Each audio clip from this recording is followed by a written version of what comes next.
Hello students, welcome to the next lecture on the optimization techniques. Today I will explain you what are the various types of the LPP solution. Myself Dr. Harish Kark, you can follow and subscribe my YouTube channel. So अभी तक हमने क्या सीख चुके हैं? We have learned how you can define the mathematical form of the LPP, which involvements of either the maximization or minimization of the objective functions subjected to the various constraints. Since my problem is a linear, so all f and the all constraints must be linear. Fine. अगर in f1, f2, f3 और f में से at least one of them is a non-linear, then we call as non-linear programming problem. मेरा last lecture क्या था? Types of the optimisations. तो इसके अंदर पूरा डिटेल में आपको बताया है what are the various types of the optimisations. तो आप मेरी optimisation techniques in Hindi playlist को फॉलो कर लीजिए, आपको complete optimisation course easy language में मिल जाएगा. What is the example of the LPP? You can see the objective function is my linear. All these constraints are also my linear. In general, we can define the mathematical formulation of the LPP is maximize or minimize Z. I can write this number is C1 x1 plus C2 x2 plus C3 x3 subjected to the constraints. और अगर आप matrix format में लिखना चाहते हो, I can write as Z is C transpose X, where C is called as the cost vector, fine, X is called as the decision vector or decision variable, fine, and A of X less than equal to B is called as constraint. This is called as the constraints or called as the restriction, and X is greater than equal to 0 is called as non-negativity restrictions. क्योंकि ये greater than 0 है ना, तो non-negativity restrictions. तो हमारा purpose है कि इस LPP के solutions क्या होंगे. Like if I say X is my x1, x2 and xn, then when you can say the point X is said to be the solution, feasible solution and the optimal solution.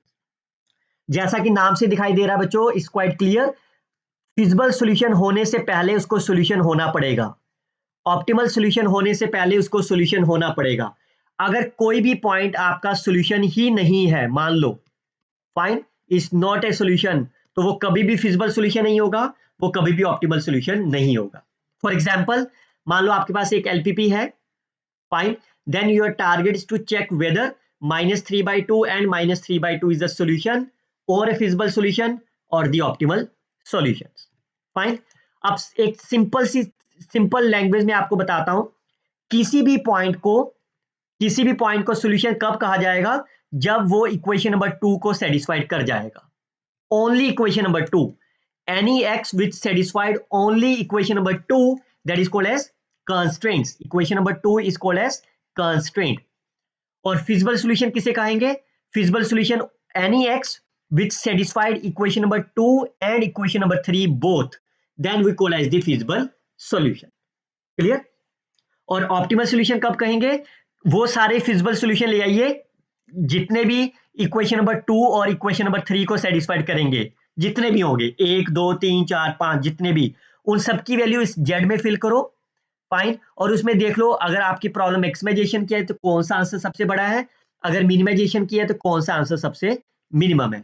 Any feasible solution which maximize or minimize the Z is called as the optimal solution. For example, अगर आप इसको देखो, this is my equation number 1, the both are my constraints, that is my equation number 2, and the non-negativity restriction is equation number 3. Now our target is to check whether they are feasible solutions or optimal. सबसे पहले solution के लिए क्या होगा? It must satisfy my equation number 2. तो check कर लेते हैं, सब्स्टिट्यूशन करो इसके अंदर, -3/2 minus plus 3/2, is it satisfied? Yes, they are satisfied as the equality. 0 is equal to 0 satisfied हो गया.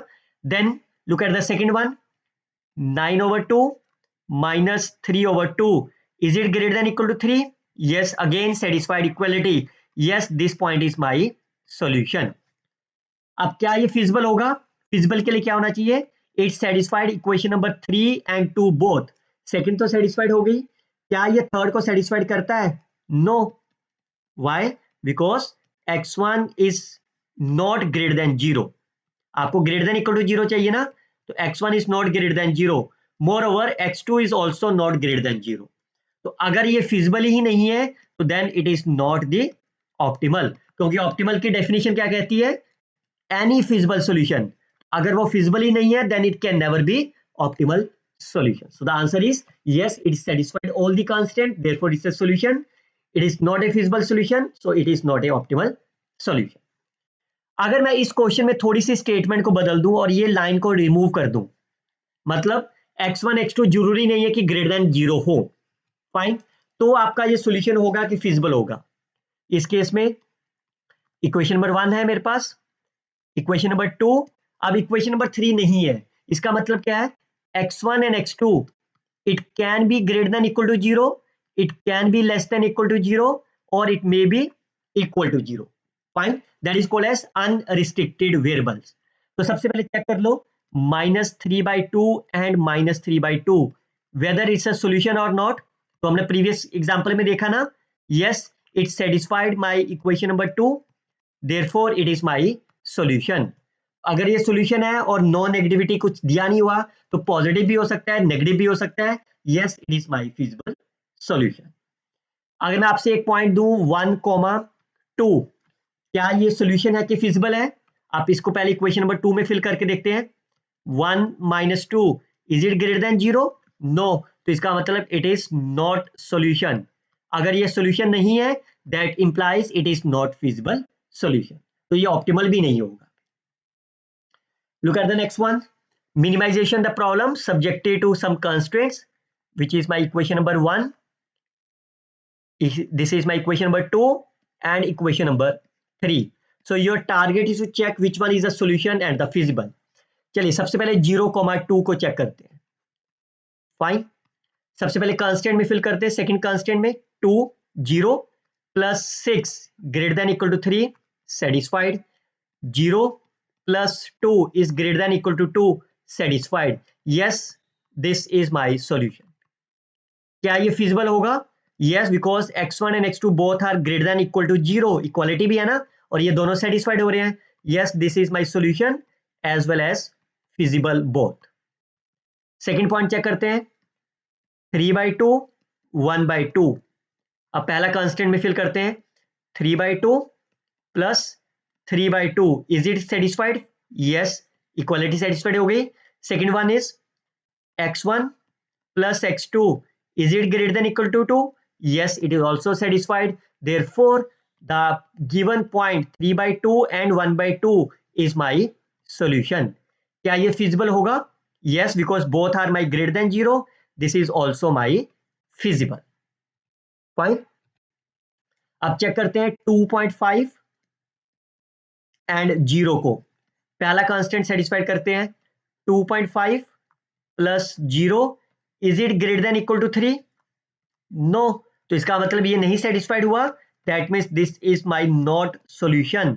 अगर ये सॉल्यूशन नहीं है that implies it is not feasible. Fine, और अगर ये फिजिबल भी नहीं है तो that implies it is not optimal. Clear? It is not a optimal. Clear? Now अब क्वेश्चन ये है कि वैसे तो ये तो आपका ऑप्टिमल ही नहीं है, फिजिबल भी नहीं है. अब इन दोनों में से क्या कोई ऑप्टिमल होगा? पहले तो हमें ये देखने हैं कि क्या और भी पॉइंट इसको सेटिस्फाइड करेंगे इक्वेशन नंबर 2 एंड 3 को. यस, बहुत सारे पॉइंट करेंगे ना. लेकिन अगर मैं आपको इन दोनों में से दिखाना चाहूं कौन सा ऑप्टिमम है तो इस 0,2 पे वैल्यू ऑफ जेड निकाल लो. कितनी आ गई? 5. फाइन, और 3/2 एंड 1/2 पे वैल्यू ऑफ जेड निकालो, कितनी आ गई? सो 4.5 2.57 3.5. और आपका टारगेट क्या है? मिनिमाइज. तो इन दोनों में मिनिमम क्या है आपका? 3.5. सो ये आपका ऑप्टिमल नहीं होगा. फाइन, और 3/2 1/2 होगा कि नहीं, ये तभी होगा अगर और कोई फिजिबल सॉल्यूशन नहीं है आपके पास. फाइन, तो अगर आप इन दोनों में की बात करो then it is optimal, otherwise not. Clear? So this is the way how you can distinguish between the solution, feasible and the optimal. We will see the next lecture on the slack and the surplus variable. Very, very important lecture to understand the LPP. Till then, you can share this video. You can like and comment on this video. Happy learning, students. Best wishes. Thanks for the watching.